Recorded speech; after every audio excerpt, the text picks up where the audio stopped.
My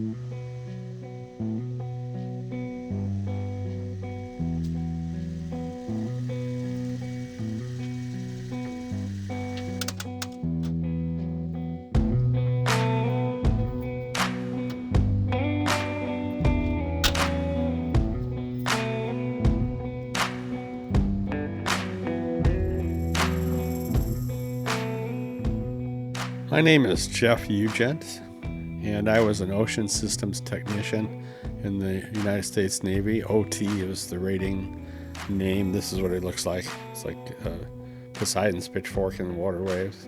That was what identified us. We were very rare. Most people in the military didn't know what we were. Got asked that all the time. What is that?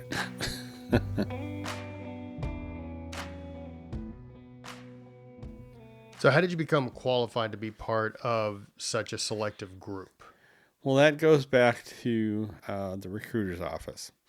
The day I went to look into joining the military, I wasn't sure which branch even I was going to end up in had I decided to join. I mean, I hadn't even decided to join yet. I just was looking into it. But I did go, and the recruiter's officers were set up in sort of a way that one office was down the hall from the next one. And it ended up, I talked to all the different branches. The Navy was at the end of the hall. And when I got to the end of the hall, I was greeted by the recruiter. And I said to him the following statement: I'll consider joining the Navy if you can guarantee I'll never be on a ship.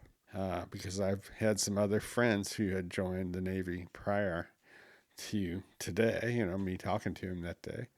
And when you enlist in the military, when you're not actually doing the job that you're trained to do, especially in the Navy, you are on maintenance detail. You are chipping at paint and picking at rust. And why do you think ships last 60, 70 years?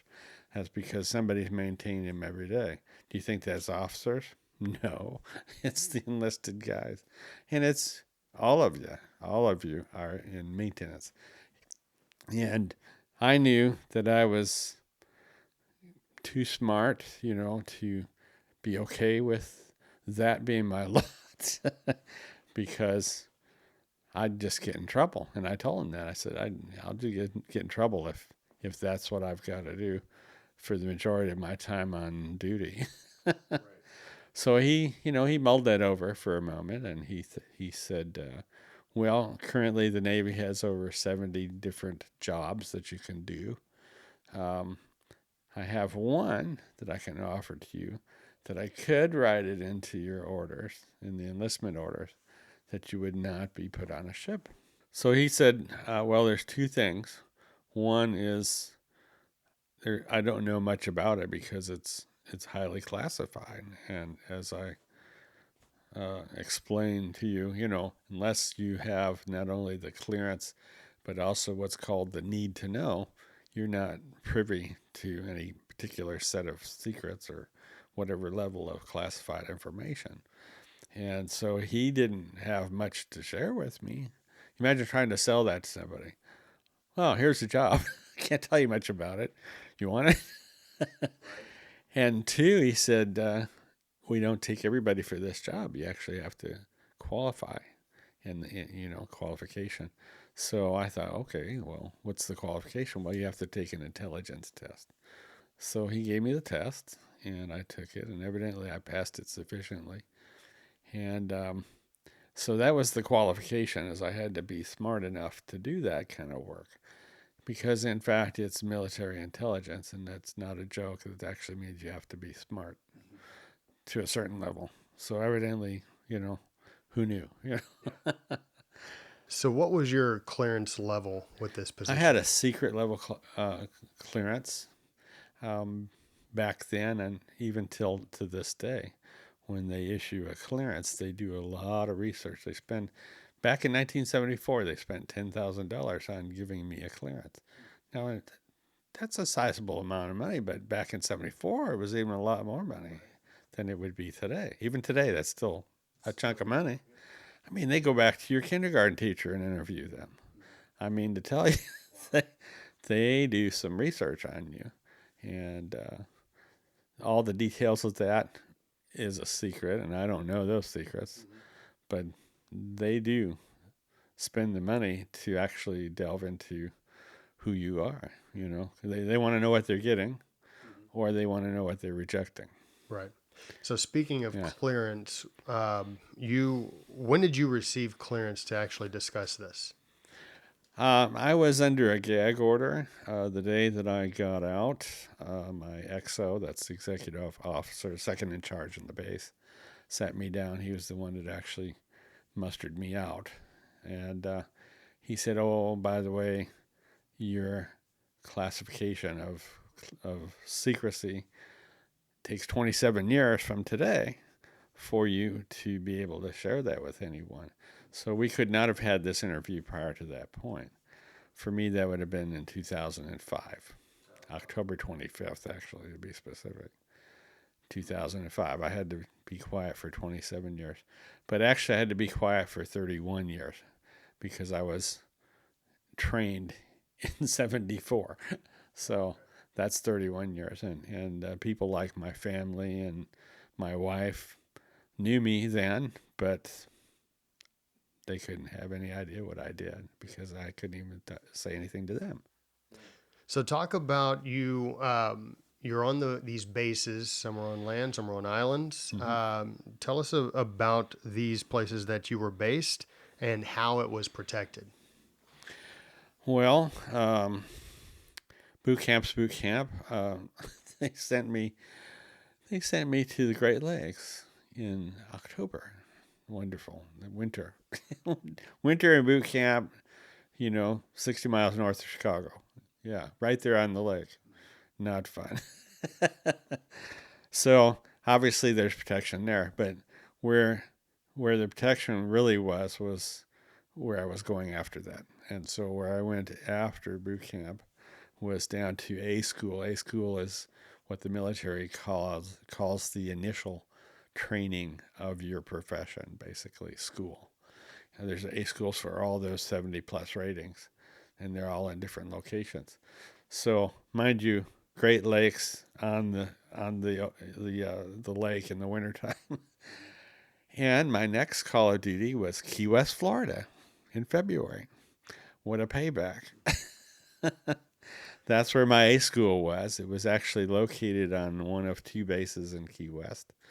One, most everybody knows about, it's the Naval Air Station down there. That's not the base I was on. I was on the more classified base. It was actually the submarine base. And it was a very secret submarine base. And our A school was located there. And you said that all the bases that you were stationed at were protected by Navy SEALs. Navy SEALs were involved. Um, our rating, OTs, they were very rare.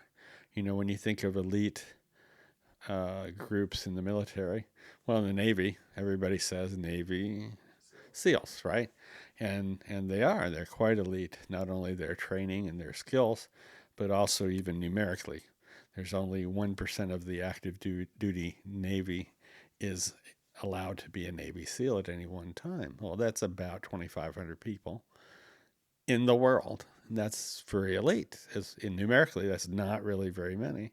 When you consider you'll never see a Navy SEAL by themselves, they're always deployed in at least a dozen at a time to go wherever they're going to do whatever mission they're doing.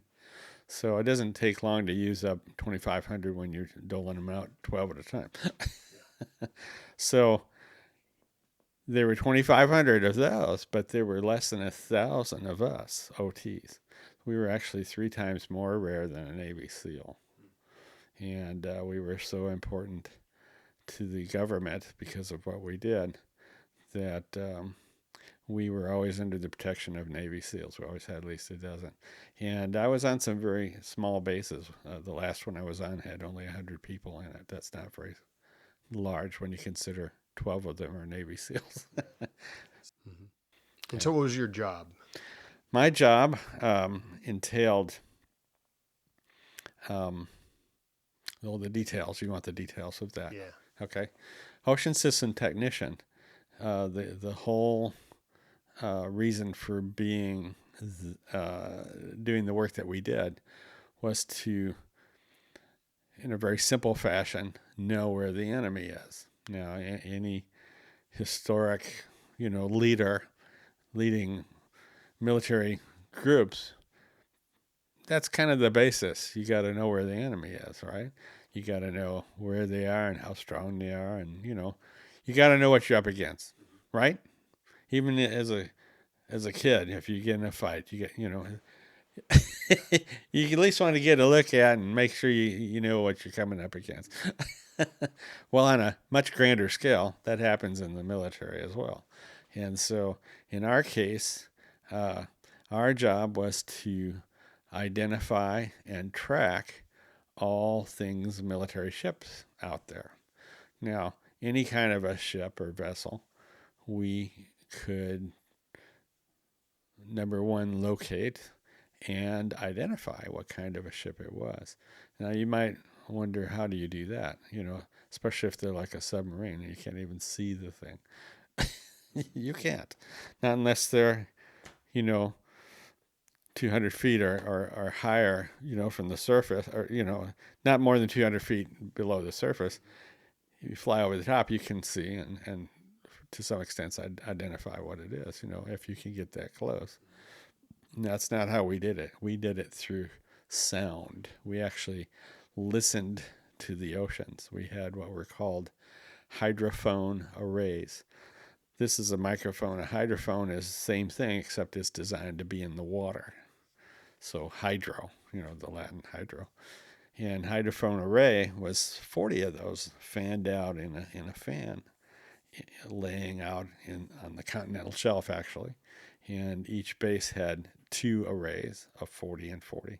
A couple of them had a third one, but they all had at least 2 arrays.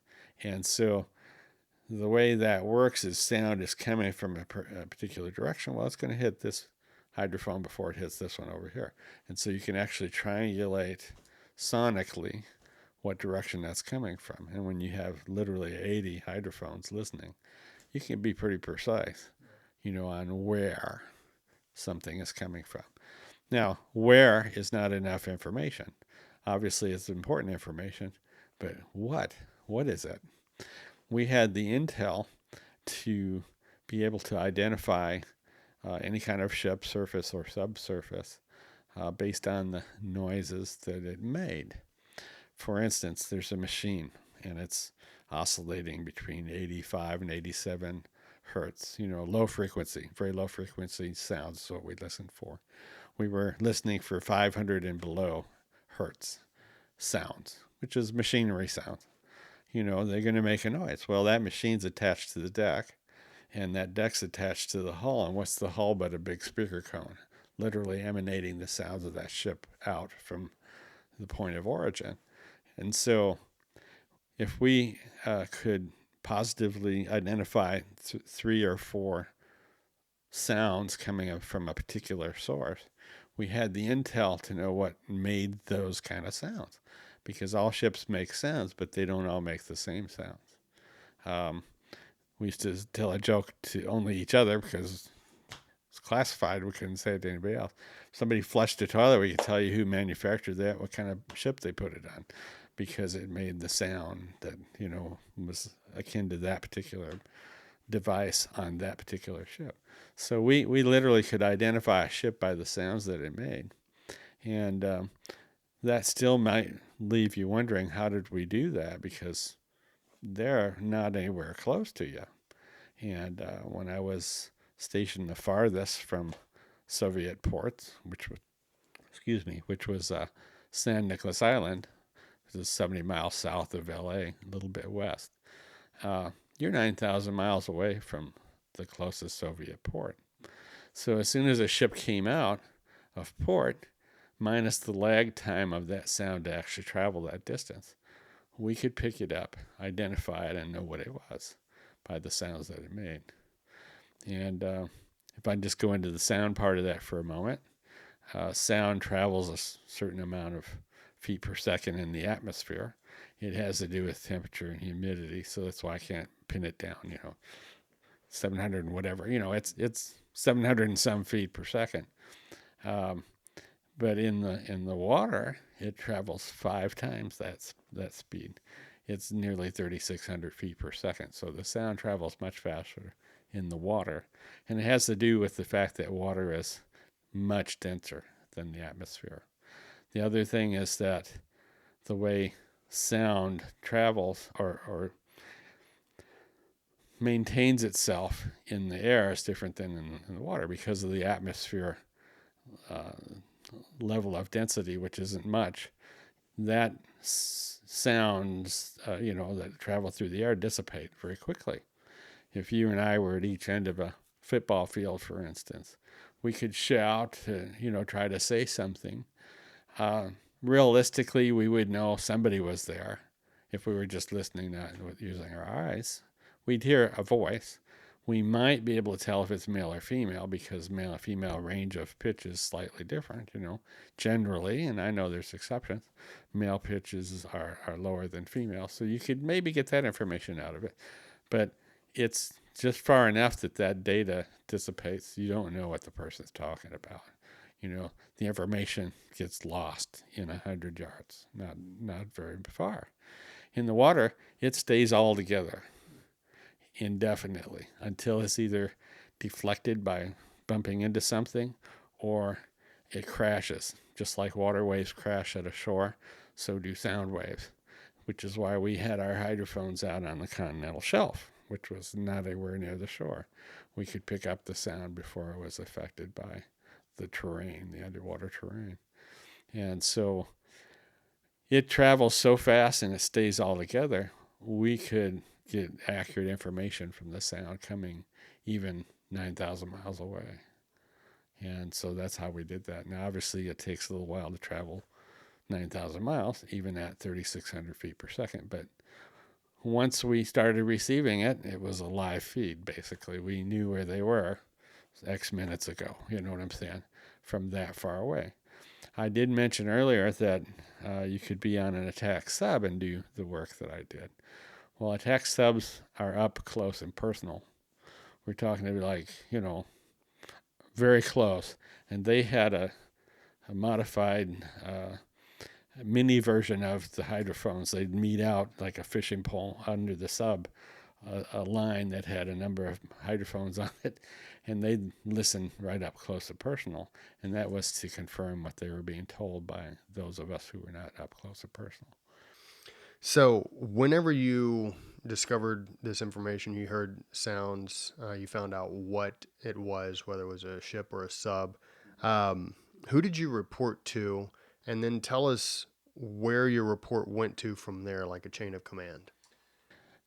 Okay, because the information was so classified, we didn't report to many people. Obviously, those who worked the machinery where we worked in our little secret no windows building, we reported to the local, officers that were there. But then from there, the information went to a hub, east and west coast. If we just talk about the continental U.S., we have also hydrophones elsewhere. In fact, they started elsewhere. But if we're just talking continental U.S., where I was stationed, there's one hub on the East Coast, one hub on the West Coast that we would send our information to. The West Coast actually had 4 different bases up and down the coast. San Nicolas Island was the southernmost one. The other base, which was where I was stationed when I got out, was the northernmost one, Pacific Beach, Washington, right there on the ocean, Washington State. And there were 2 more, one in Oregon, one in California, up mid California.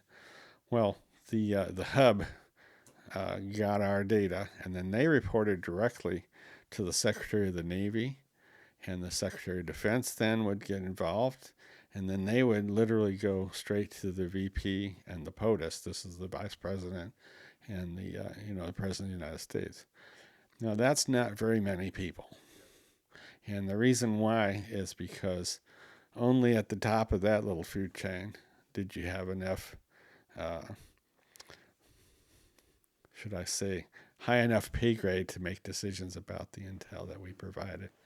And the end result was because of what we sent informationally, the top down, which wasn't far from us because of our small amount of reporting, they pretty much made decisions about what the rest of the Navy was going to do and about at least half of the Air Force at any given moment.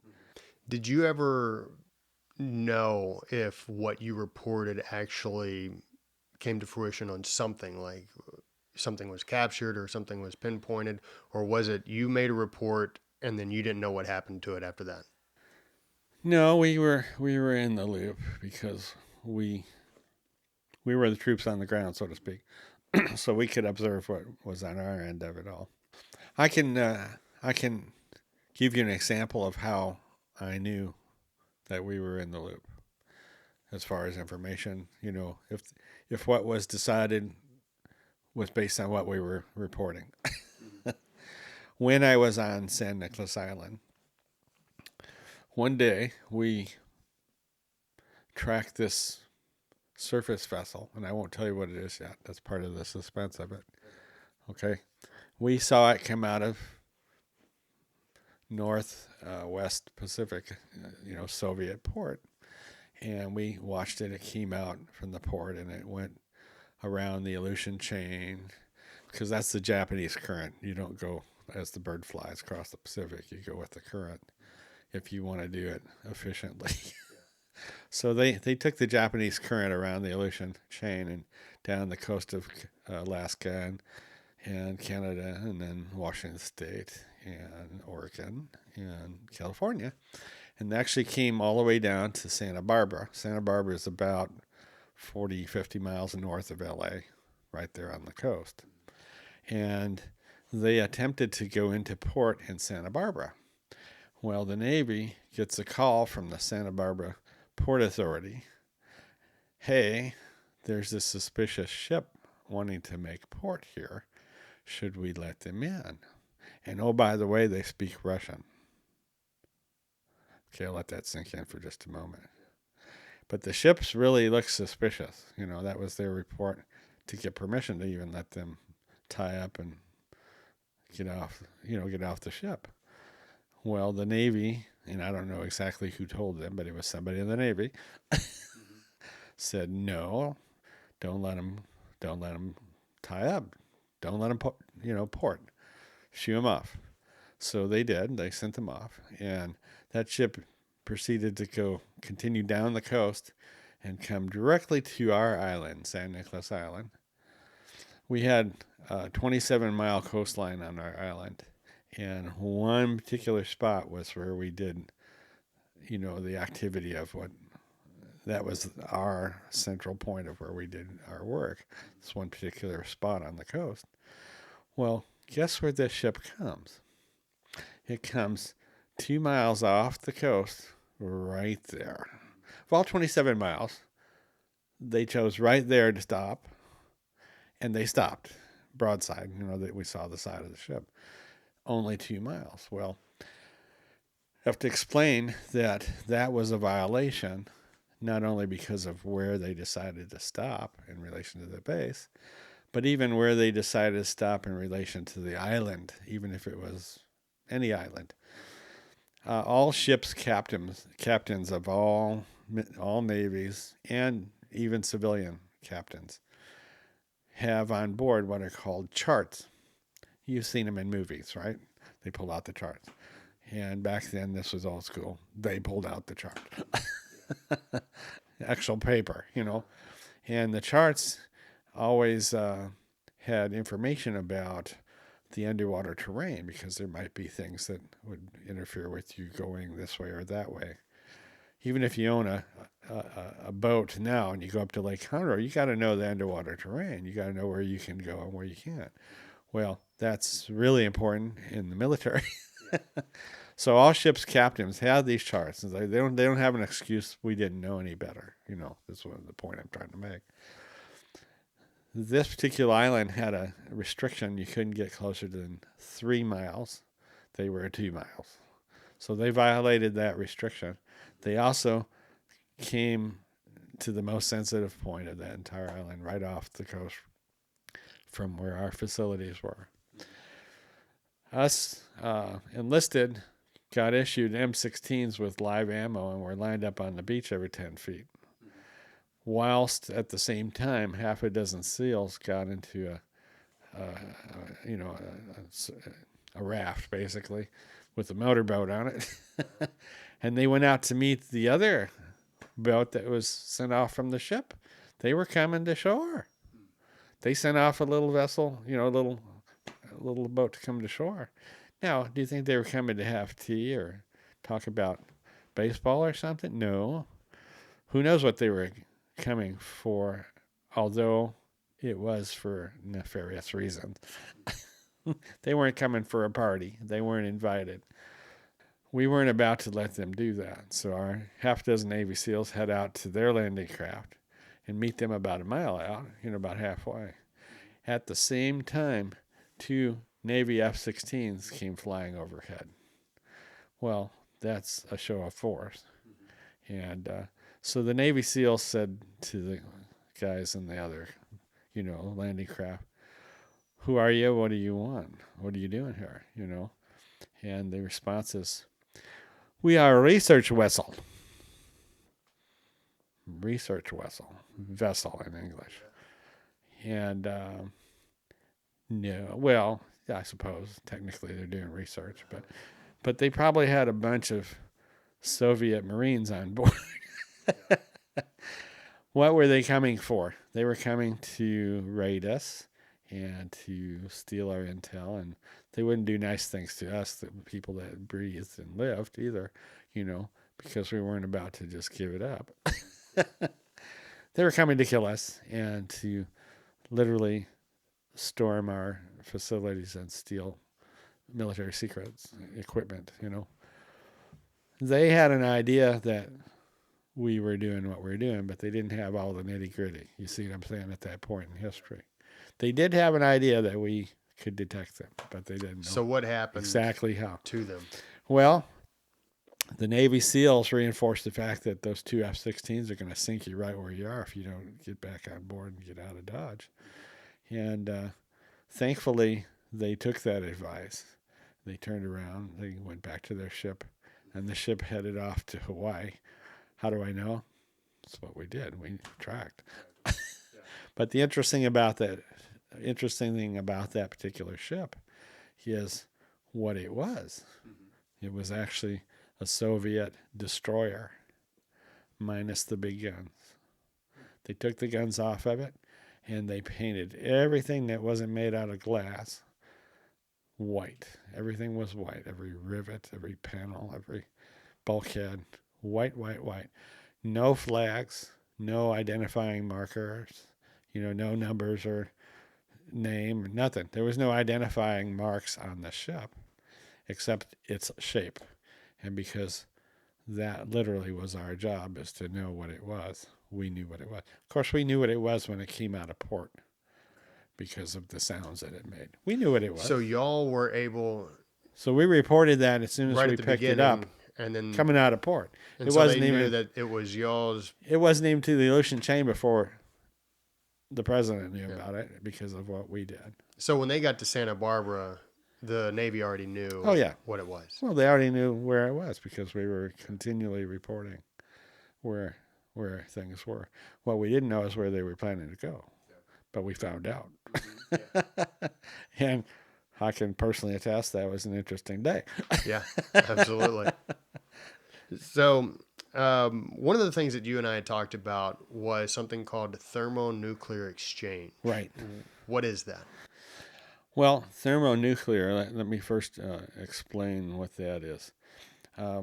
People would use the phrase, well, they're going to drop the bomb. Well, that technology has changed a lot since 1945, when the U.S. first dropped the atomic bomb.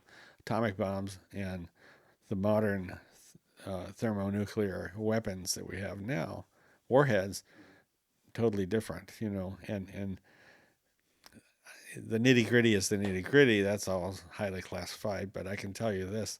The basic difference is the amount of explosive power that is involved.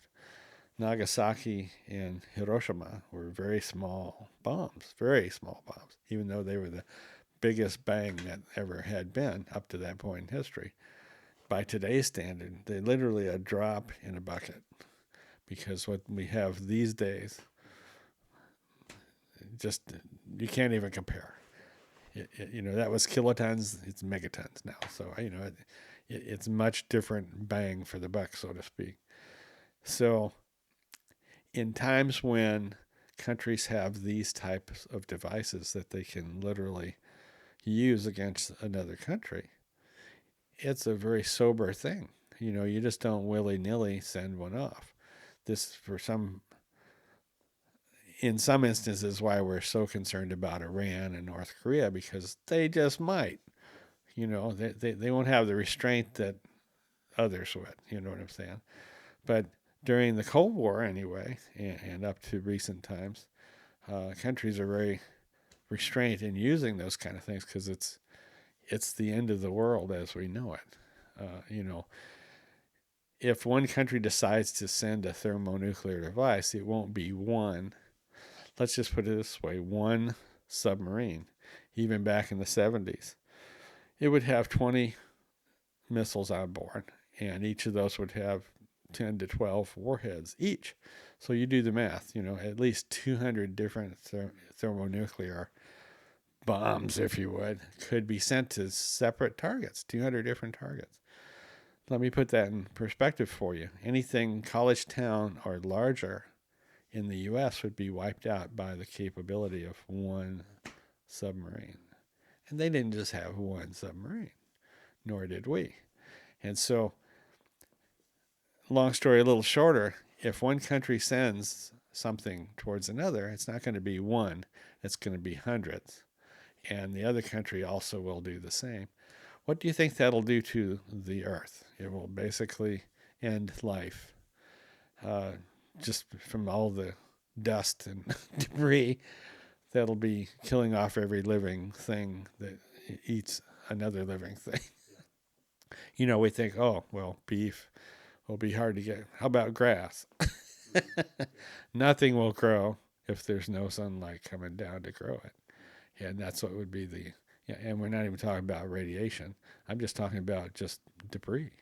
Debris will end life on Earth. So the thermonuclear exchange would be different countries exchanging thermonuclear and weapons. Our job was to deter that. Yeah. And our biggest deterrence was to know where they were, and be able to counter-strike. It's military speak, Preemptive counterattack. That's a phrase. What do you think that means? Preemptive counterattack. What does that mean to you when you hear that? Well, you attack first. That's what it means. Even though counterattack gives you the idea, I'm going to attack after I'm attacked. No, preemptive means you do it first. Well, how do you do that? Intel. It's almost a contradiction in terms, but it's not. It's military speak. Yeah. Yeah.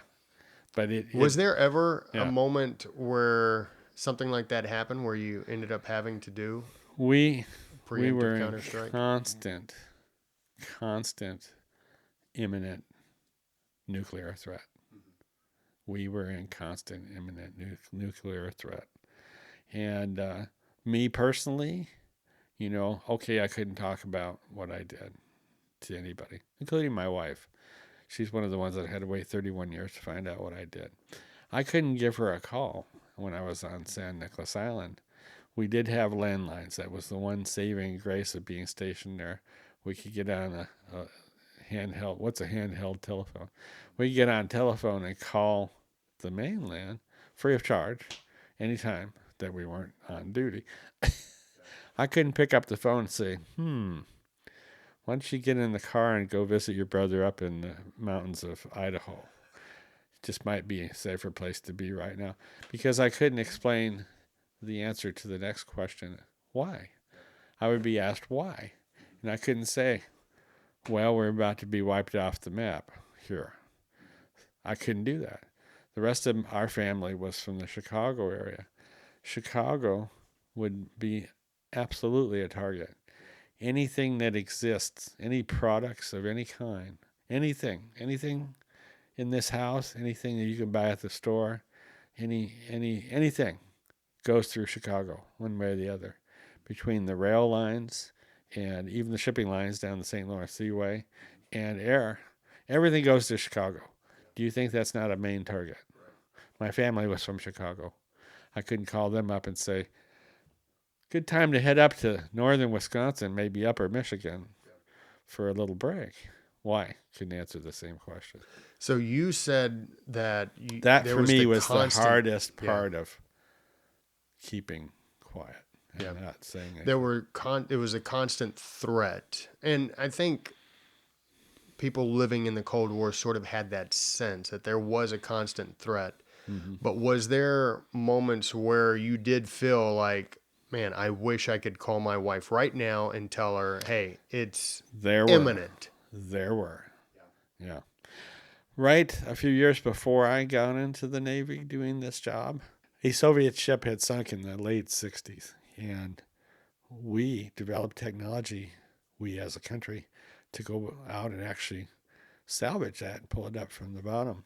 And obviously to reverse engineer. That was the point of going after something like that, was you get a head start on figure out, once again, what does the enemy bring into the table? And so it's very famous. I just don't remember it. I'm sorry. But we were definitely involved in that. We helped them locate it. So using the technology that we had was how they located this ship. Historically, when the Cold War ended, that was sort of the end of sort of the Soviet Union falling apart. And America more or less, quote unquote, triumphing. I guess democracy over communism, if you will. But there are those of which think that, there's a bit of a Cold War still going on. I sort of think that way. My question would be, do you believe that? Right, exactly. From my perspective, I think that the Cold War continues to an extent with China, and you mentioned Iran and North Korea. I can be a little more specific. Mm-hmm. Yes, it was technically the overt, open Cold War ended in 1990 with the tear down that wall speech. However, it simply went from overt to covert. Covert means under the view rather than out in view. So the Cold War is still going on. We still have the head of the KGB to deal with. His name is Vladimir Putin. Once KGB, always KGB. Once a Marine, always Marine. once a sailor, always a sailor. Yeah, it's different, but it's still going on. It's just under wrap, so to speak. Historically, they say it ended in 90. Well, okay. Yeah. Well, does today's enemies, or at least enemies of America and its allies, do they remind you a lot of what you faced during your time in the service? I'm not sure where you're going with that. Well, you had the Soviet Union, yeah, and that was broken apart, and now you have the Russian Federation. Obviously, you have ongoing conflicts. Ukraine would be one of those right now. That's just Russia trying to be the Soviet Union again. Correct. That's all that is. But it seems that the Cold War also involved China, Mao's China. Right. And it seems that at least American military, the Pentagon, continues to state that China is our number one threat. I guess Russia would be number two. I mean, even their military might and the amount of soldiers they have and all that is greater than what we have. Numerically. Okay. I'm going to say America has the best. Yeah. Right. But I'm a little biased. Of course, as you should be. But yes, China is the new big threat in the room because they have even grander thoughts about taking over stuff than the Soviets did. Soviets wanted the Eastern Bloc and all that. That's what they wanted. China wants everything. And they literally are buying up everything. They're buying up ports in Africa and all over the place. I don't know if you know this. There's a lot of farmland owned by the Chinese in our country. Right. They're trying to buy it up. They want everything. They're not satisfied with just China. The habitable space of China, they only can actually live on about a third of the area of China, and it's because of the mountainous terrain and everything. They live mostly towards the eastern side of China, so they've always wanted a greater expansion. And Chinese, they're not like our country where we think in blocks of 2 years or 4 years politically. They're on the long scale. They're thinking 100 years in advance. So it's a long game for China, and that's a big threat. That is a different threat than the Soviet. But the dicey thing are the countries that won't act properly. We know this already. Iran, North Korea. They're the loose cannon, so to speak. And so if you know what somebody can or would do, that's one thing. But if you don't know what they would do, they could do anything and get away with it, So the world is much more dangerous now than it was back in the 70s when I served. And speaking of the long game, Yeah. Do you foresee the end of this version of the Cold War ending similar to how the Soviet Union fell apart? Or is it, I don't know. I happen to be a strong Christian, and so I look at things through a biblical view. And the Bible will tell you all about it. It's called Armageddon. Yeah. The end of man's conflict is Armageddon. So it'll end with a hot war. Yeah. Oh, yeah. It ain't going to be pretty. Yeah. But Jesus is in control. So, details, who knows? We'll see. But, that's the end of the story. You can literally read about it in the Bible. Cool. All right. Yeah. Well, Geoff, thank you very much for joining me. I greatly appreciate it. Thank you. It's been a pleasure.